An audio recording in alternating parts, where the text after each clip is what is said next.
Poème de ma pomme. Sous hypnose. Nous sommes en transe, nous sommes sous hypnose. Nous sommes ce que je pense, ce que l'astral vous propose. Qu'en est-il véritablement des pensées?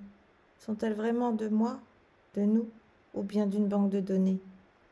On pense être en mission ici, on pense devoir quelque chose à la vie, alors que dans le royaume des morts, il n'y a rien qui fait qu'on est obligé de faire soi-disant le tri des ordures, de nos torts. C'est un leurre de croire qu'on est là pour sauver, se victimiser, culpabiliser, donner, d'être bon et généreux. Pourquoi et pour qui? La souffrance, souffrir permet aux êtres sans forme de se nourrir, de se gaver, pardi. Je suis sans voix lorsque je ressens de la haine, alors que je sais au fond que l'événement a été créé seulement pour m'avertir d'un danger, pour entreprendre une libération consciente de ces états et humeurs vaines.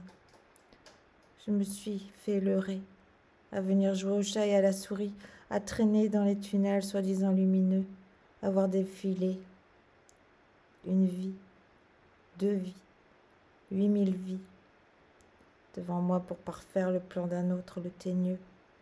Je l'appelle comme ça car l'ego prend toute forme qu'il souhaite franchement, pour survivre sans l'accord de l'esprit.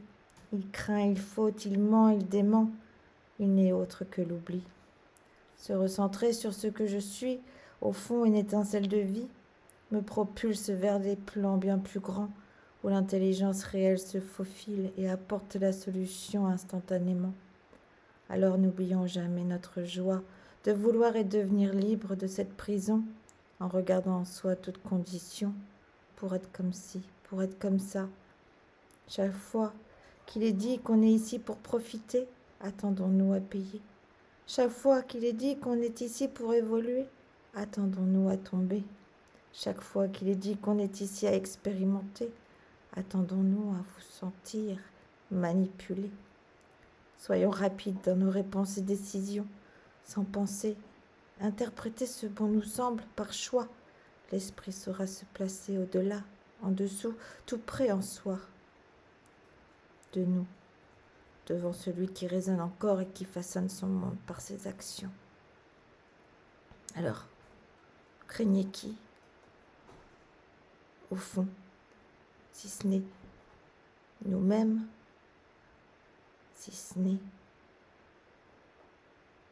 ce que nous sommes,